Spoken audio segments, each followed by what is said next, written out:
కరీంనగర్ జిల్లా శంకరపట్నం మండలం తాడికల్లో రాత్రి ఆర్టీసీ బస్ బోల్తా పడింది. డ్రైవర్కు ఫిట్స్ రావడంతో పల్లె వెలుగు బస్ అదుపు తప్పి కల్వర్టుపై నుంచి పల్టీ కొట్టింది. ఈ ప్రమాదంలో చంద్రయ్య అనే ప్రయాణికుడు చనిపోయాడు.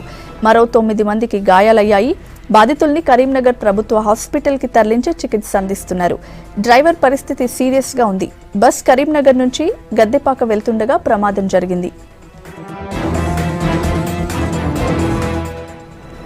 బస్సు ప్రమాదం విషయం తెలుసుకున్న మంత్రి ఈటెల రాజేందర్ హాస్పిటల్లో బాధితుల్ని పరామర్శించారు. ప్రమాదం వివరాలు అడిగి తెలుసుకున్నారు.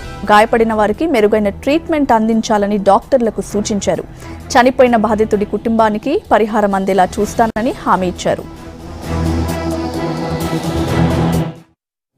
కరీంనగర్ 1 డిపో బస్సు 8:20 బయలుదేరి ఇంకా కొంచెం సేపట్లో తాడికల్ రీచ్ అవుతుందనగా ఆ బస్సు డ్రైవర్ ఫిట్స్ వచ్చి బస్సు బోల్తా పడడం జరిగింది. అందులో 9 మంది ఇంజ్యూర్ అయినరు, ఒక పర్సన్ ఏమో చనిపోయినరు.